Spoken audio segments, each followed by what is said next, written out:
Hold on a second. Let me put my headphones If you want, you can pull it up. Also, you want me to send you the website, or do you? I mean, I'm sorry, the YouTube channel. in. No, I don't have that.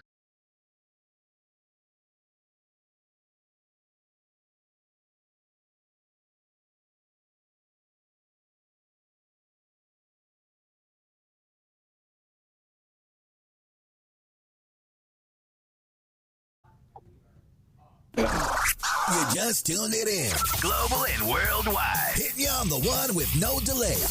Because it's the fighter's voice. The fighter's voice. With your fighting host, Richard Ortiz. And the formidable co-host, Mr. Cole Escovedo. Remember, every fighter has a voice. Fresno, California. We're live here in Mad Production Studios. We got a great show for you today. Ladies and gentlemen, welcome to the Fighter's Voice Knockout Podcast. If you're not here, you probably got your ass kicked because we got a great show for you today. With us, we have a living legend. I mean, this man, we could just go on and on, man. I just want to let you know, this guy used to write for the New York Times, New York Daily, was a journalist. So he didn't want to just leave his skills there. He wanted to work for one of the strongest men in the boxing era, and that's PBC Communications. My man is the vice president, and I'm talking about Tim Smith. Tim, welcome to the Fighter's Voice Knockout Podcast, my man. Hey, thanks for having me. Appreciate it. That's a great introduction. I started looking around for the guy you were talking about. Oh, man. Hey, iron sharpens iron, my man. Shoot. You know, when you're slick and you're ready to go, you talk to the best. I thought you already know. I should know, right? Yeah, you should know, absolutely. I mean, because, you know, doors are being opened for you. You opened doors when you first started, and now you're starting to prosper, you're starting to blossom, and you're starting to blow up completely. To be a part of this 2020, the biggest fight of 2020, the rematch. They're calling it the Mecca of the heavyweight division. When you hear that and you hear people excited and tickets are selling, MGM is going crazy, I mean, their arrival, how does that make you feel, man, to be a part of this? You know what? It's a great event, man. I'm on this side now, but you know, when I was writing, I can't remember anything as exciting as this, other than, you know, like Holyfield and Lennox Lewis, I think, was the last fight that I personally, you know, felt like it was a big grand event. You know, Lennox Lewis and Mike Tyson was interesting, but you know, Mike was over the hill. Mike was ready to hang it up at that point, so it really wasn't, you know, something that was like the magnitude of this. So I mean, this is a tremendous show, man. You have two undefeated heavyweights going at it. They're considered number one and number two in the world. You know, that's a rare occasion. So, you know, and the excitement's building. So you know, it's a privilege to be involved in something like that. I mean, you're involved in this, and see, the world didn't get to see it just one time. They get to see it twice. Come this Saturday, all the hype, all the expectation, all the glory, all the preparation, man, these guys are going to collide and meet, and someone's, it may sound crusade, is going to go. It's going to go bye-bye unless, heaven forbid, we have another draw. Yeah, no, we definitely don't need another draw, and I don't think you're going to see another draw. I think you're going to see, you know, rather conclusive and concussive end to this thing. You know, and obviously you know who I'm picking, but I don't see. Who are you picking? I don't let the fans and the viewers and the followers know, who does Tim Smith have? The vice president of PBC, man. Who do you have? I got Deontay Wilder, man. I'm Wilder all day long. Till this day, you know, or just today? Till this day, man. Till this day. Are you kidding? Till this day. I'm riding with Wilder all the way, man. No joke. Hey, man. 100%. His right hand can change the outcome of any fight. And we're talking about not just this era, but I'm talking about if you were to put him back in Jack Johnson's days, Jack Dempsey, I mean, you name it. My man, I mean, he just turns the lights out on people. Yeah, absolutely, man. He's a dangerous. You know what? I haven't seen anybody with that kind of single punch knockout power. People talk about Tyson's power, and Tyson's power obviously came from his hand speed. But Tyson will hit you with 2-3 shots before you went out. You know, but Deontay hits you with one shot, man, and it's like you got struck by a bolt of lightning. You know, you going down. The only one that I can comparison, and let me know how you feel about this, and I'm thinking Big George Foreman. I mean, I really can't compare them, yeah. but I do want to say something, and they're not the same weight. But do you remember Tommy the Hitman Hearns when he would touch people? Yeah, he had that whip, man. Exactly. He had that whip. You know, he had that whip, and he would hit you with that, man, and it was over. You know, and Deontay's long and lanky like that. And, exactly. You know, got those long arms, and he generates a lot of speed and a lot of power. So, you know, I like my man. So, you know, fun to watch. No, he is fun to watch. He's a fan favorite, and once he's behind the podium, the microphone, the man is an educated man. I mean, he kicks fast historically. I mean, almost like Tupac, man. I mean, ahead of his time. The stuff that comes out of his mouth, it just don't make sense. It makes dollars. It makes millions of dollars. I mean, think about that.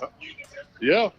No, you know, he hasn't even touched his earning potential yet in terms of what he's going to do, in terms of how big he's going to be in the sport. He's just now beginning.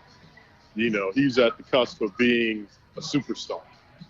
You know, and you can feel it growing. The more he knocks people out, you know, the greater his stardom grows. This is the star platform. This is the star-making platform because he's getting, you know, star-making treatment on Fox and on ESPN.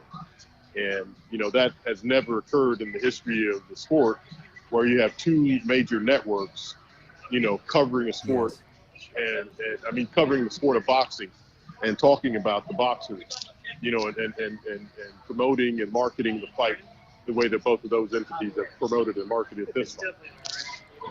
We're talking about two, if we were in The Godfather back in the days, we would talk about two different pioneer families meeting together, putting differences aside for the fans, the viewers, and even the fighters. This is historic. This is going to be historical, not just for boxing, but for America itself. What's your take on that? Well, I think this is bigger than the time when, you know, when Showtime and HBO got together, you know, for the fight with, you know, with Tyson and with Lennox Lewis, because you have, you know, a terrestrial network in Fox that has, you know, 190 million viewers, and you got ESPN with 100 million viewers. They're on cable and everything, but so, you know, you have these two forces at work, the biggest sports network and, you know, a major terrestrial network combining their efforts to get behind something. And to me, you're right, it is historical because it's the first time it's been done. And it's, you know, and it's bigger than anything that anybody's ever undertaken. And for you, it's just another day at the office, my man. I know you're in Vegas already. I got to ask you, how's the energy up there right now? I'll be landing there tomorrow, say about 2 o'clock. But how's the energy feeling there? Well, it's not gonna. You know what? It's not gonna hit its fever pitch until tomorrow at 2 o'clock when you get there. You know, is that right? Okay. We waiting on you to get everything turned up. So yes, sir. The fighter's voice, the only voice that matters, because I'm just like you, my man. I'm simply knocking out the competition. That's it. So now, did you wake? My man. Let me ask you this: did you wake up to take second today? Did I wake up to do what now? To take second or to take first? No, you don't wake up every day to take first place. Exactly. And see, Team Wilder, they're ready to take first. Absolutely, I just had to throw that in there because I could feel the energy off you, man. You got me pumped up already. I can't wait to get to Vegas. We had a great grand arrivals today. People were excited, you know, but a lot of the British fans haven't gotten here yet. So we expect we expected to really get live when that happens. And, you know, so the weigh-in on Friday, by the time we get to the weigh-in on Friday, it's gonna be off the hook, man. Oh man, I'm excited, man. To be a part of this historic moment. You know, when you first started in journalism, I'm going to take it back real quick, and then I'm going to bring it back up. Did you ever think you would ever be a part of this? I mean, you used to dream, and I'm sure you dreamed very big. But did you think you'd be talking to the fighter's voice, the only voice that matters at this time, and being a part of the biggest boxing event, we'll say in boxing history? No, never did, man. I mean, you know, this is not something that you would think about, you know, being involved in. You could, you know, say, yeah, maybe I'm going to be involved, but this isn't something you could sort of plan on being involved in. Not where I came from as a writer. You know, I always thought I'd be on the other side of this thing, you know, writing about it, but not being in the center of it, you know. So But it's something to be involved in. Well, you know what? You are involved. You, Callie Swanson, you guys are taking care of business. You got Aaron Korn from Top Rank. I mean, you got the heads of the heads. All the bishops are in place, and you're ready to say checkmate on the whole world, man. Because you continue to bring big events. Oh, okay. What round is this going to happen in? I think I can see it. Mid to late fight. I can see it from 5 rounds on. I mean, I can see it doing that because I think there's obviously a feeling out kind of process. And, sure. Despite what Tyson Fury is saying, he's going to step to Deontay. I don't think that's going to happen because I think, the old saying is when somebody gets tagged or gets hurt, they revert back to what they know. If he steps to him and he gets tagged with that power, he's going to revert back to what he knows, which is, playing keep away. So, but I can see Deontay catching him, from the 5th round on. To his credit, he's very elusive, has a great jab, has a decent 1-2, and is able to give Deontay a little bit of fits because of his heights and his attributes. But at the end of the day, man, it comes down to the smoke. It comes down to who's no joke. It comes down to who has the power for the hour. And I'm feeling, man, till this day that Deontay Wilder is just, he's not overlooking him, but he wants to put his stamp. He wants to put his mark on the box, especially the heavyweight scene, man. Oh, absolutely. Absolutely. He as he says, one face, one name, one champion, Deontay Wilder. That's what his goal is. So that's what he's after. And this is just another guy standing in his way. I always thought the toughest fight that he would actually have would be against Luis Ortiz. And once he got over that hurdle, I really don't see anybody out there that can stop him. I want to talk about that fight briefly. Mm-hmm. That fight, the first fight was very close. It was very competitive. There was some back and forth rounds. And you got a man willing to jump right back into the mix and erase any doubt. I mean, not only is that courage, that's confidence, and that's telling the whole world, I know exactly what I possess, and he showed the whole world exactly what he possessed. That fight, he set traps, and he baited Ortiz in, and that was all she wrote as soon as he touched him. Yeah, and you know what? That showed his ring IQ. And people sleep on his ring IQ. So, he's, I was talking to him today, and I was telling him, when you go to the Olympics, they don't hand out bronze medals, the silver medals, the gold medals at the airport when you get off the plane. No, they don't. And they don't do it as a consolation prize when you get on the plane going home. You got to be able to box. Exactly. And he proved that to me when he won the title, and he beat DURAN the first time. He boxed his ears off. That was a good fight. That was a very competitive fight. And you know what? That fight kind of set a stamp. That set a tone for Deontay Wilder. Yeah. Yeah. When you visit the camp and you're around these fighters, when do you know, okay, this guy is focused, he's more than ready, as opposed to, without saying names, okay, I'm not too sure about this fight going in. But you seem to be 100% confident. You seem to know exactly what's underneath that Christmas tree, man. Remember when you were a kid and you knew what it was, you just couldn't open it till Christmas? Well, Christmas for Deontay Wilder is this Saturday, man. Yeah, well, that's what he's looking at. That's the big prize for him. This is the big prize for him. Because this fight establishes him as the heavyweight champion of the world.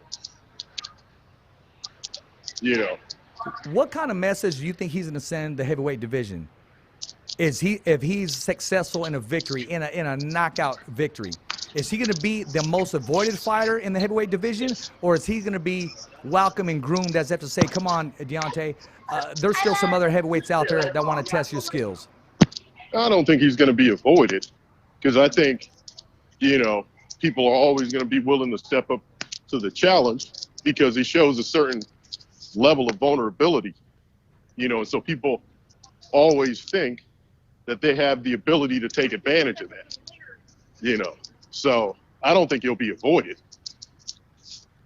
You know, when you see Deontay Wilder, I've seen him on YouTube. I watched my share, and he was getting great advice from Lennox Lewis. We just posted a picture a little while ago with you, Evander Holyfield, and Deontay Wilder. What kind of feedback did he get from the old school fighters, from the legends, and what advice has he used today that you can tell that he has in his arsenal? Well, you know what? Lennox Lewis was showing him how to throw that jab from the shoulder, like straight. You know, and, you know, Evander has talked to him, you know, about the importance of being an American heavyweight champion and what that represents.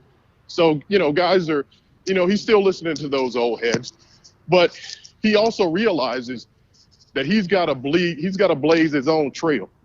That's you know, he's got to be the one to carry the mantle for this generation. And he realizes that there's going to be a next generation that's going to come along and eclipse everything that he's done. And he's not mad about that. You know, he's not mad about that because it's a natural order of things. So he's ready to be the face, not only for the heavyweight division, but the welterweight division, the middleweight division, the junior welterweight division. He's ready to be the face of boxing. Is that safe to say? The face of the whole sport. He's willing to put the whole sport on his shoulder and carry the whole sport into the next generation. I mean, your team is ready to go. One thing I need you to do, I need you to dig down deep in your trickery bag because you have that potent in you, almost like a king cobra. When he bites somebody, yeah, you may walk away, but that venom's going to kick in. So what I'm saying, you're feeling the vibe, you're feeling the energy of the hottest podcast that you've ever been on in your life. When Deontay Wilder is successful with that knockout victory, we got to get Deontay Wilder on the Fighter's Voice Knockout podcast. After, you know, he relaxes, does what he needs to do, we got to get him on this show. I will work as hard as I possibly can to make that happen, Mike. Remember, you're that king cobra, man. I'm gonna make it happen. I'll make it happen for you. And because there's only one Mamba, and he's in heaven playing basketball one-on-one with Jesus right now. I hear you, my brother. I hear you. Well, listen, man, I know you got to go. I appreciate your time, man, but tell us one time only, man, what is the energy like in Las Vegas, and what can the crowd expect once the Bronze Bomber walks through those ropes? Man, the energy is off the chain. I mean, everybody is excited about this fight. You got ESPN doing shows in the lobby of the MGM Grand. You got Fox doing shows in the food court area of the MGM Grand. Everybody's excited about this thing. All the fans are here talking about it. I can't describe it. It's you know, it's Tyson-like. When Tyson used to fight here, man, it used to be a certain energy when he fought here. There were boxing matches and there were Tyson fights. And this is as close as you get to this is as close for old heads out there. This is as close as you get to the energy for a Tyson fight. Well, listen, man, I know you're going to be running like crazy, taking care of business, man. But when I see you in Las Vegas, man, I got to go up to you. I got to introduce myself, shake your hand, take a picture with the man who's making it happen, man. I mean, because when you're employed by Al Heyman's like that guy on The Wizard of Oz where they say, ignore that man behind the curtain. He doesn't exist. I mean, Al Heyman will be in one spot, and you know what? Like, beam me aboard Scotty, he'll be at another spot. Is that true to say? He's the man. Although everybody says he's this mysterious thing, I talk to him 3-4 times a day, so he ain't that mysterious to me. So. Well, when you talk to him, just say, you know what, boss? You know what, Skip? I got a touch of the fighter's voice, the only voice that matters. We're simply knocking out the competition, just like PBC. You guys are running with this. You're making it happen, and you're crushing everybody from left to right, and they all know who is the hottest boxing force in the sport of boxing. Yes, sir. Yes, sir. You know PBC. You know what we do. You know what we do, and you know how we do it. I know how you do it, too. But, see, when I get to Vegas, I'm going to look for those people where they're broadcasting. I'm going to have to grab a mic from one of them and get down the fighter's voice way. Hey, do your thing, man. I ain't mad at you. Hey, man, all jokes aside, man, I appreciate having you on. Callie Swanson said, Rich, you got to have Tim Smith on this show. I had Callie Swanson on about maybe 5 months ago, and she said, you know what, you got to have this guy on. He knows boxing. He loves boxing. Okay. The energy is there. And he said you're a walking encyclopedia, man.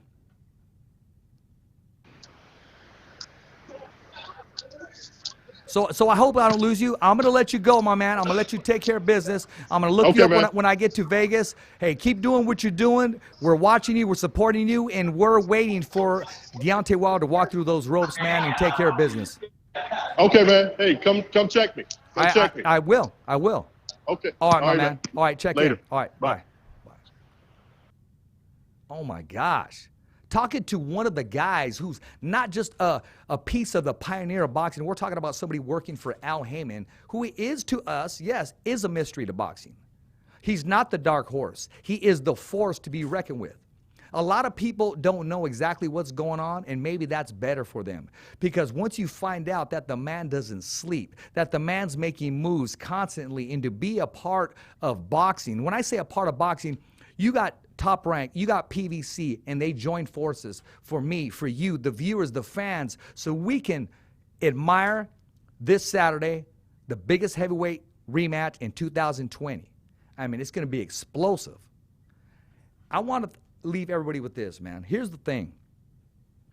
Deontay Wilder is 2-0 when it comes to rematches, and he wipes them out decisively. I mean, there's no ifs or buts to it. So to want to get back into the ring, where a lot of people thought he might have been outboxed that first time, wants to quiet the fans, let everybody know how he feels and what he knows, and to be backed up by PBC, one of the strongest force in boxing. Now, Tyson Fury, top-ranked boxing. He is now an American. I don't care what they say about him. He came into living in America, came in with a mariachi hat with all the Mexicanos on the side selling tacos because they had his back. They actually waited for him to talk Spanish, my man. That's what the type of following he has. You felt the force of Deontay Wilder. Now you're going to feel the force of the Gypsy King. Two champions collide. And I say champions because I'm an old school when it comes to a champion only loses his belts inside the ring. None of this stripping stuff or none of this back and forth stuff. We can go on and on about that. And I know I'll get text messages and emails. Richard, you don't know what you're talking about. But the Gypsy King against the Browns Bomber, I'm looking forward to it this Saturday. MGM Grand, sold out. If you're not there, you better get there. And ladies and gentlemen, that's just a taste. Because coming up next, we have one of the legends, and not only in MMA, but in boxing. We're talking about Jacob Stitch Duran. Not only an actor, he's been in Creed 1 and Creed 2.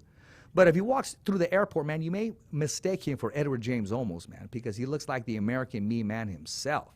I mean, I'll let you judge for yourself, but the guy is a legend. When it comes to handling cuts, handling the corners of a boxer, showing his attributes, his tenacity, his wits, his know-how, and his knowledge to the sport, I mean, I say he's one of the best, but he can easily be said he's second to none. Because you talk to any cut man in the business, and they're going to refer to Stitch, Jacob Stitch Duran. You know, I'm going to give my dude a call right now as we speak. I know as we were talking earlier, he was working with Gabriel Flores Jr. from Stockton, California, who's also going to be on the undercard of this big event. So let's see what we can do with my man Stitch right now. So we can just talk some boxing and get this thing going, and I don't want to lose any of you guys. I want to keep you guys in tune here. So we're going to see what's going to go on right now.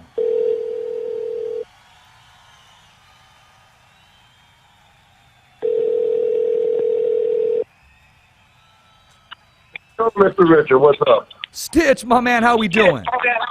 I'm doing all right, bro. Are you ready to rock and roll, my man? Whatever you are. Man, I'm ready to rock and roll.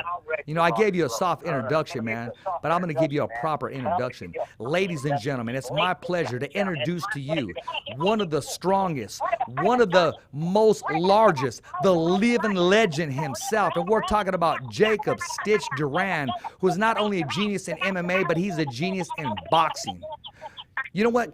Back in the Bible, when the woman had the issue with blood, she reached out to the Lord and her blood stopped. She was healed by her faith. You're somewhere in the Bible, too, stopping that blood, my man. You seem to do that for a living. When your attributes are called upon, you seem to deliver, man, and stop the bleeding, so to speak. Welcome to the Fighter's Voice, Stitch. How we doing? Hey, Richard. Yes, sir. I tell you what, man. Either it's my phone or your phone, but you sound like a chipmunk. Is that what it is? Can we hang up and call again? Yeah, I think I better do that. I don't want to be a chipmunk. Let me do that right now. All right. Yeah, KP does sound a little bit of weird. Oh, is it feedback because he's watching maybe? We'll see right now. Later with that chipmunk shit, man. Can't be having that.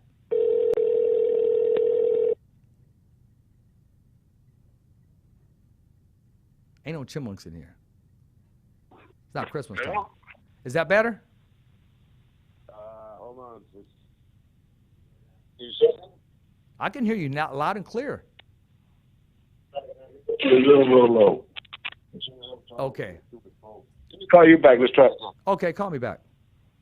Okay. Only on the Fighter's Voice, man. We'll have stuff like that. We got chipmunks on here. We got pimps. We got whores. We got like mice and men going around here. But nevertheless, the show goes on. It goes on for you, the viewers and the fans. So we got to pick this up right now. Stitch, how we doing, my man? I'm doing great, man. Is that better? Thanks for having me on board. Yeah. You know what? You missed that kick-ass introduction, man. But it's all good. I got the living legend on the line right now. Okay. But anyway, I got you. Stitch, let's jump right to it, man. Whenever a fighter is in need, we're talking about different levels of fighter. We're talking about amateurs. We're talking about contenders to undisputed heavyweight champions. You get the call from the Gypsy King. Talk to us about that phone call you received and what he's expecting you to do come Saturday.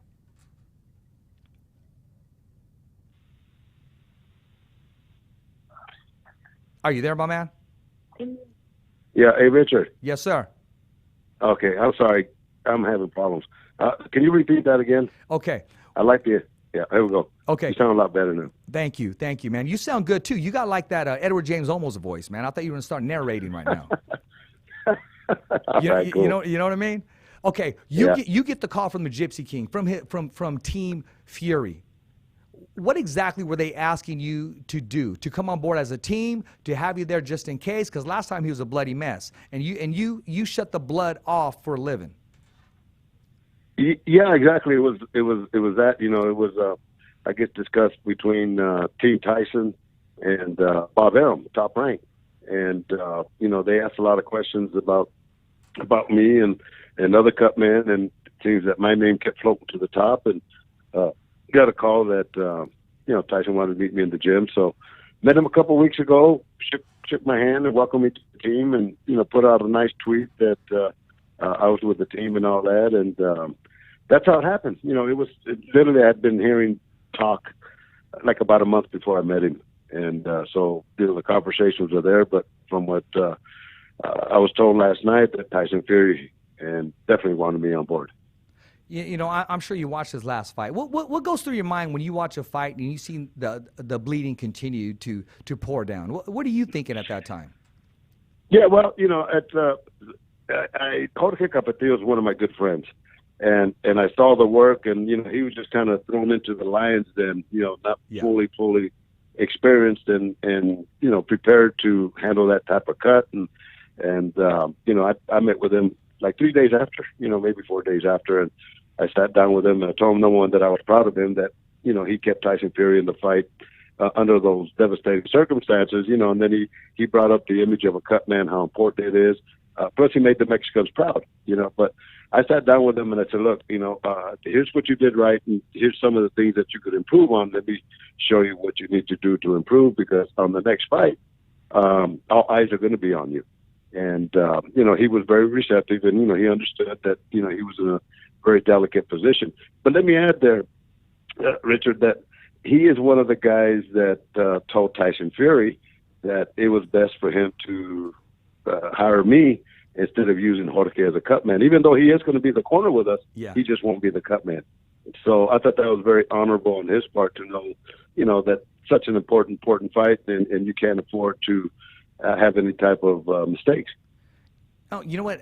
I love that. He's still Team Fury, and yet Team Fury became stronger with the addition of Jacob Stitch Duran, and for someone to realize that and kind of not take a backward step, but just kind of move over a different position to make this team stronger.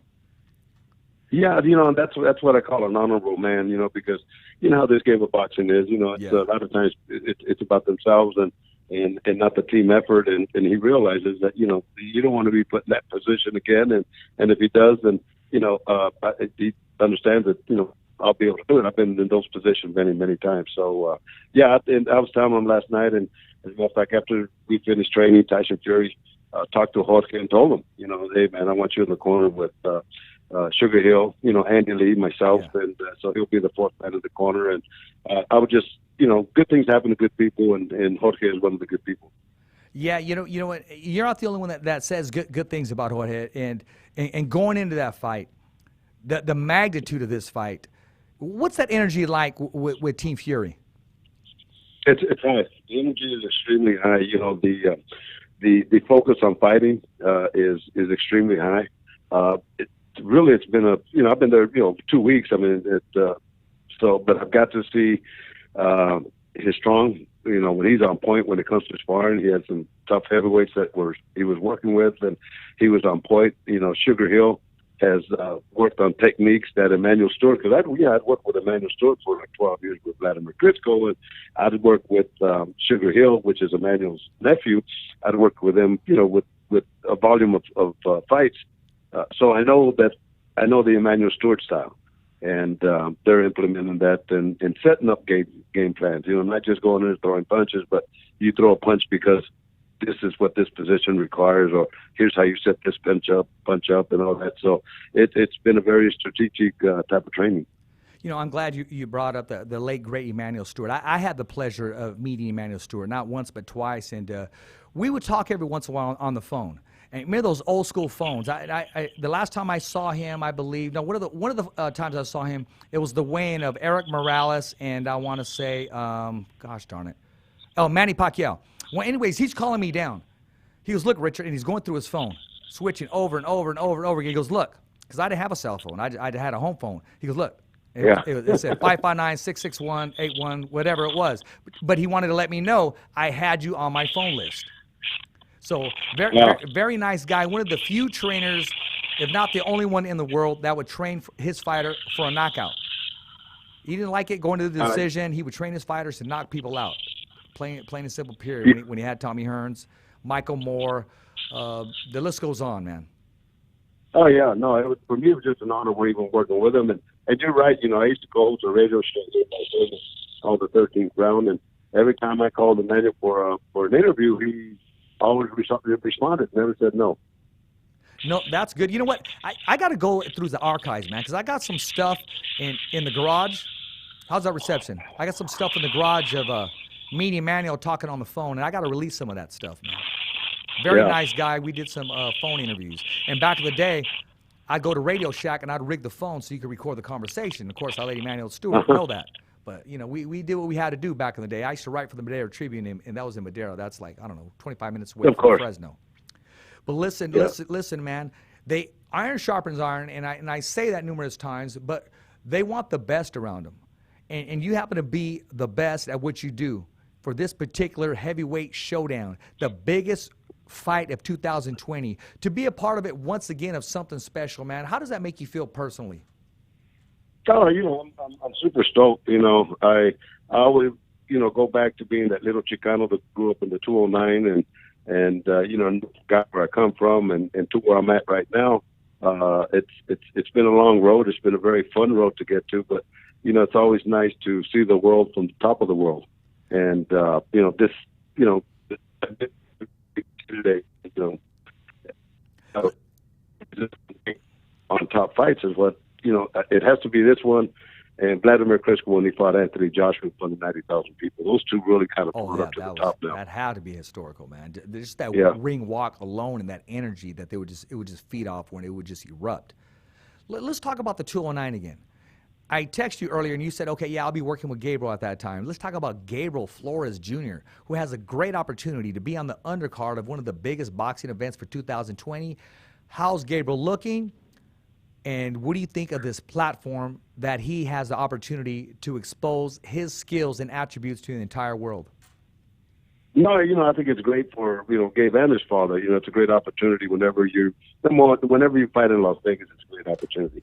But whenever you fight in Las Vegas underneath the Tyson Fury Deontay Wilder fight, it doesn't get much better than that, and Gabe now is in a position record-wise and age-wise and experience-wise where he's going to start getting a volume of fans involved in his style of fighting. So, I haven't seen them train. They came in today, actually, and they're, I guess, on the way to the gym right now. So I'll be talking to him tonight. But I'm sure, every time I work with him and spoken to his dad and all that, his training has always been impeccable. So I don't see that as a problem. And I think it's a nice coming out fight for Gabriel Jr.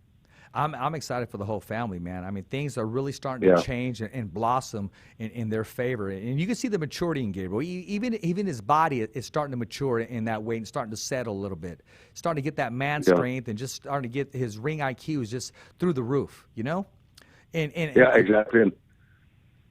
Yeah, you being in the corner, that helps out a lot too, and especially Senior. Senior he's just been putting his nose in grinding, man, completely. Lives and sleeps it. The last time I talked to him, he said, Richard, I live and I sleep this stuff. He does.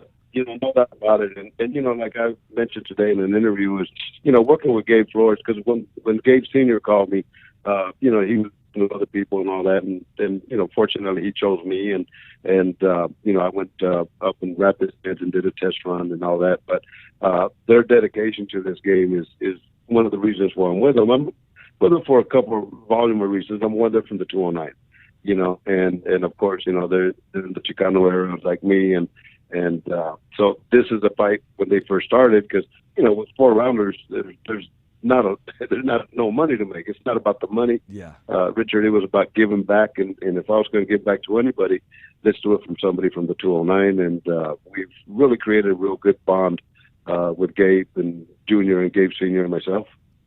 You know what? You're a class act, bro. I mean, I've said it over and over again. For you to give back when you really didn't have to, but you remember where you came from, and to you, it's like it's like the honorable thing to do. It's like you wouldn't have it any other way. No, you're 100% right. In these situations, it's not about the money. It's about giving back, and then not only that, but I want Gabe to know, because there's events like at the last show that he fought. I wasn't there because I was doing another show, but I want them to know how important it is to have quality people in your corner and to take care of the fighter. That's the bottom line: is take care of the fighter, and if they follow the examples that I've set work in the corner, and they implement those, then that's a gratification I get. That's good, man. I got to ask you, man, what's behind the scenes in Jacob Stitch Duran? Because you always got something going, man. I mean, you'll just be kicking back, relaxing, eating a tortilla, and then you'll get that call, and before you know it, it's another opportunity for you, man. Richard, I tell you what, man. Like say, I'm not a real religious guy, but somebody upstairs loves me. There's a whole bunch of things going on, and well, let me start off by the project that they're working on. I wrote that book, From the Fields to the Garden, growing up as a farm worker in the San Joaquin Valley and making it to Madison Square Garden. Well, this month they're starting to film a documentary on my life called From the Fields to the Garden. It's going to be a 90-minute program.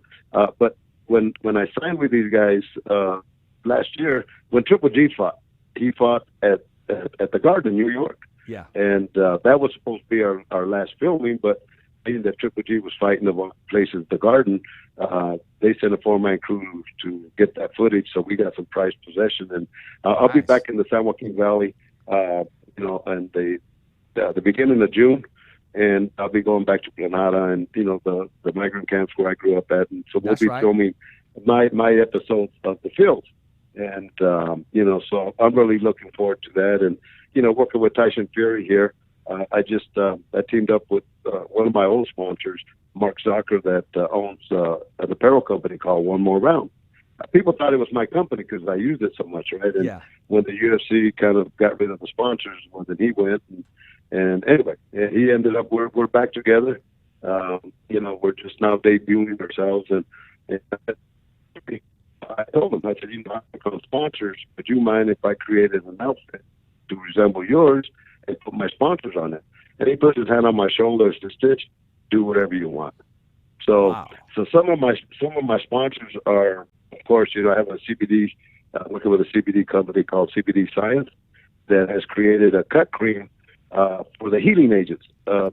After when the fighter gets cut, they sew them up. Yeah. And we've been doing this in the bare knuckle fights. We give them the cream. You know, we take a picture, give them the cream. They apply it every day, and once a week they'll send me a picture to see the progress. The second week they'll send me a picture, and by then the cuts look great. So we've been doing that, and you know, got a couple nice sponsors. Image AR that you'll see on my vest this Saturday. They're a high tech. It's too high tech for me, but they created a 3D model of me, and you could be able to take that. The fans will be able to lock onto that, and there's just so much stuff. And then I'm working with another. I'm talking with so many creative things, and I just signed with Pack Sports Entertainment. Dizelle Benton is Benford is a movie music mogul, and he brought me on board, and you know.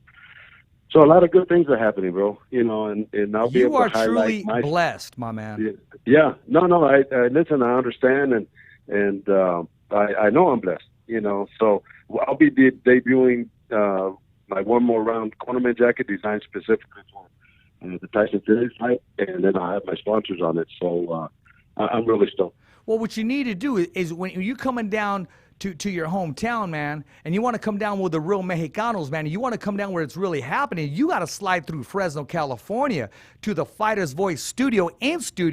Bring your video team with you, bring your documentary acts with you, bring your sponsors with you, bring whatever you want, man, and make sure you bring some beans, rice, and Jesus Christ, and we can make this happen, and I'll be blessed together.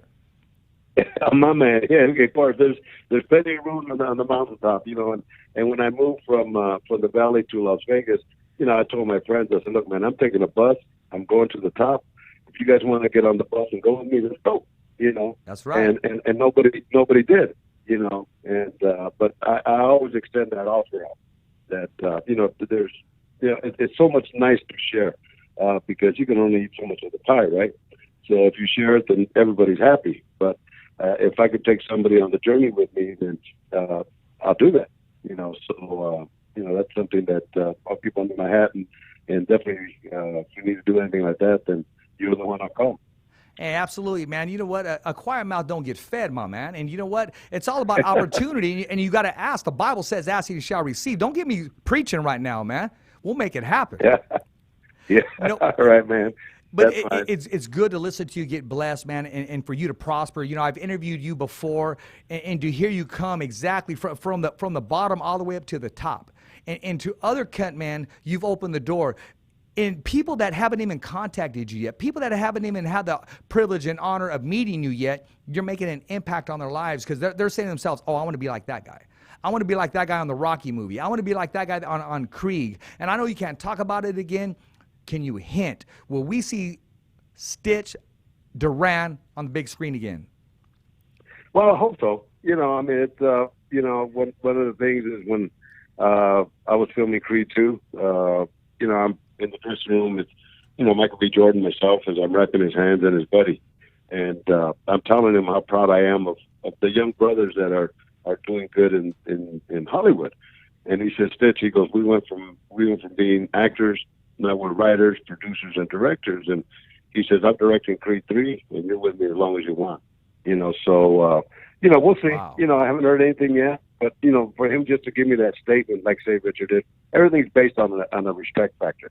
And for Michael B. Jordan to look me in the eye and you know, offer me that position is great. So if there is a Creed 3, if Michael B. Jordan is directing it, or if not, then I think I'll be with him. You know, so there you are. Let's see what happens. Yeah, let's see what happens. There you are. I mean, you look like a natural up there, man. There's where you belong. I mean, the whole world gets to see you in action. They'll get to see you in action this Saturday. But I mean, the big screen, man. You're so comfortable there. You're a regular. And like I said, you know, pretty soon Edward James Olmos looks like you. People are gonna go to Edward James Olmos and say you look like Stitch, not hey Stitch, you look like Edward James Olmos. Ain't no American meaning to it. It's American Stitch. Yeah, well, let me tell you a little story attached to that, right? So I'm walking into the MGM, and the first person that sees me, this lady puts out her hand, and she goes, "Oh, nice meeting you, nice meeting you." And well, Tyson Fury, Deontay Wilder, to the MGM day. So everything's boxing there. And she thinks I'm Edward James Olmos. I said, no, that's the other guy. But there you go. Look at that. We're posting a picture right now of both you guys together. My gosh. Yeah. Yeah, it's crazy. I had text Edward James Olmos, because we became friends. We did an independent movie together, Midnight After 7, and Monday After 7. And I texted him. I said, it's nice when people stop me and they want my picture. They ask for my autograph, and then they think I'm you. And he starts laughing. And so, people call me Stitch all the time. Well, so it does happen. There you go. There you go, man. Not a bad thing, though. No, well, the compliments returned, man.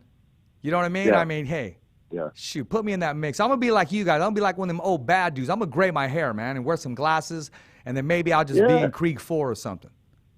Let's do it, man. No, man, I admire what you do, man. Nothing but good things I hear from you constantly, that you treat the high-profile fights exactly like you treat just somebody making their debut, man. And that goes a long way. Not too many people do that. I mean, they're picky and they're choosy about what they do, but your feet are still on the bottom, and you continue to give back. You're giving back today to the viewers, the fans, the followers, that you're on the Fighter's Voice Knockout podcast, one of the biggest fights of 2020 coming up, and you took time out of your busy schedule to come on this show and to talk about Tyson Fury, talk about Gabriel Flores, talking about your upbringing, and saying that you love the Fighter's Voice, man. Does it get any better than that? Yeah, well, I think I mentioned that before in our last conversation we had on the radio, that I think you're doing a tremendous job.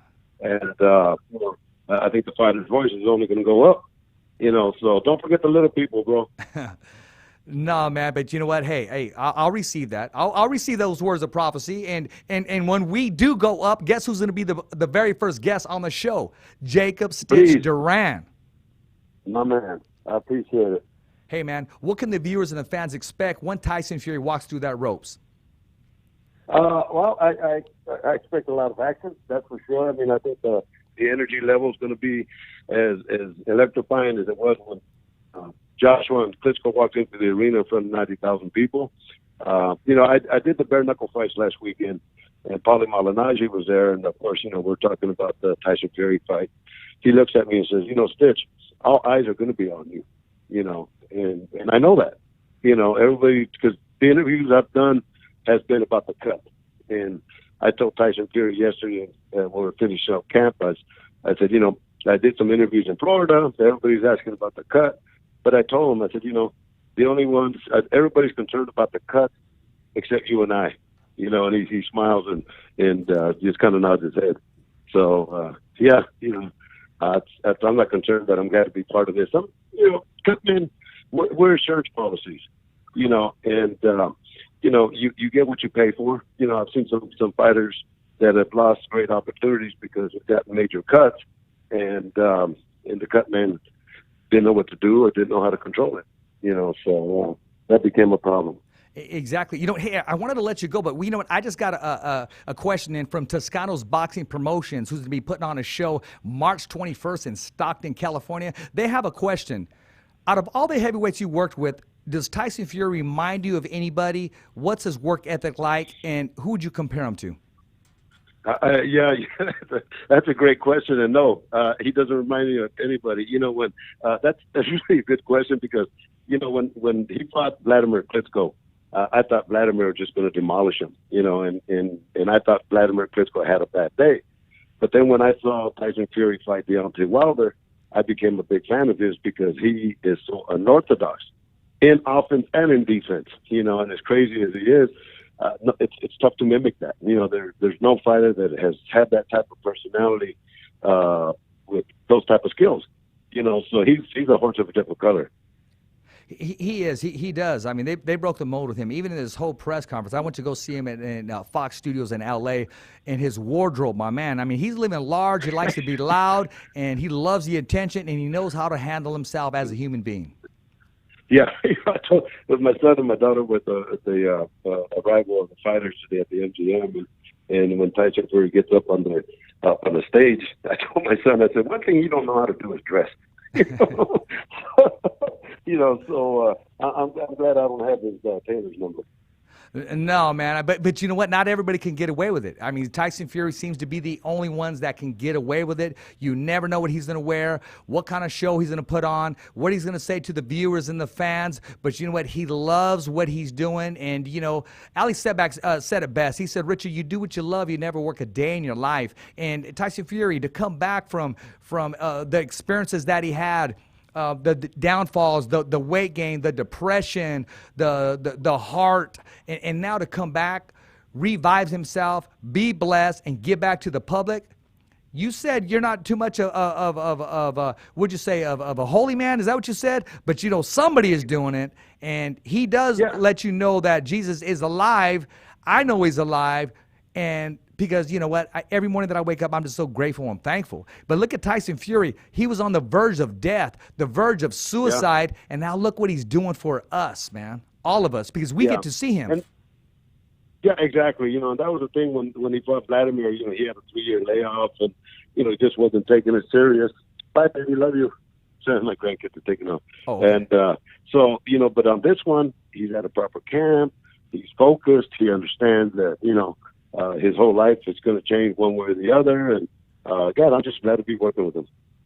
You know what? I got to let you go because I can go on and on. You know the way we do it too, Stitch. Because I know you got some stories. I know you got some stories. But, of course I got stories. Yeah, but you're in Vegas. I want you to enjoy yourself, enjoy your grandkids, and enjoy your stay. I'm going to be landing tomorrow about 2 o'clock, man. And depending on what your schedule is, I'll be going to some of the activities that are taking place. The weigh-in, the press conference, what have you, leading up to the big fight. But our pastor going to cross, my man, and we're going to have to sit down and have some cold water or something. Something cool. cold. Yeah, well, if you're going to be at the MGM tomorrow, I'll be there because they got the press conference and they got the workouts for the undercard fighters and all that. So it's an entertainment week all week. I'll see you there, man. I'll be Richard, repping. Okay. Thanks for everything, my man, and keep up the good work. Thank you, man. My pleasure. I appreciate the compliment. Thank you. All right. Yes, sir. Bye-bye. Yeah. Wow, what a treat for the viewers, the fans, man. I mean, to hear from one of the best cutmen in the business, in the sport, MMA, bare knuckle, boxing. When you have him around, you can't help but pick up your game. You can't help but be the person you've always wanted to be because you got no choice. When you got somebody else, it's just like when Kobe was on the court. He didn't tolerate or accept a novice or non-effort. Everybody brought out their A game when he was around. And Stitch in the corner, everybody's going to bring out their A game. I hope the man is really not going to have to go to his A game because I hope it's a very competitive fight. I hope that any cuts on either fighter have nothing to do with it and gives everybody, the viewers, the fans, the followers, and supporters exactly what we're anticipating January 22nd, MGM Grand, sold out, pay-per-view, top-ranked boxing, PBC boxing, and that's a historical event. We're going to call it quits in a little while, but we're going to be dropping something for you. I'm going to give you my take on Tyson Fury, Deontay Wilder. And the keys to victory, who's going to win, and why. So at this time, you guys can come and deny everything that I say that I'm crazy, but I'm going to break it down for you guys.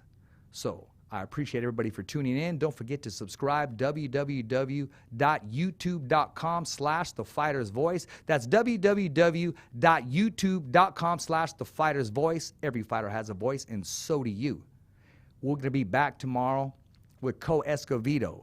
We got Combate MMA's fighter, Jose Avalos, who's going to be in studio with the UFC veteran himself, Mr. ESCOVEDO. They're going to talk about the big event that we got coming to Fresno, California, the Save Mart Center. I'm going to let Cole handle that. Next week, we got calling in studio. We got Robert Garcia who's going to talk to us about Mikey's big fight with Jesse Vargas. And on the same day, we're going to have Stephanie Frosto in studio to talk about her fight at Save Mart Center, Combate MMA.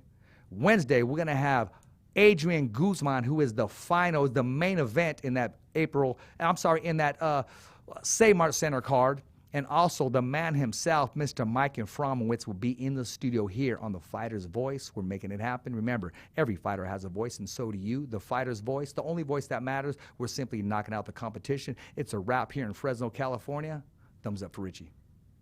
Never down for the count. It's just another wrap. Thanks for listening to the Fighter's Voice Radio Show. Catch us again next week. Same when, same how. And always stay connected to the Fighter's Voice on social media. So, on behalf of special guests and the whole crew right here at the Fighter's Voice Radio Show, saying see ya next week, right here on the Fighter's Voice.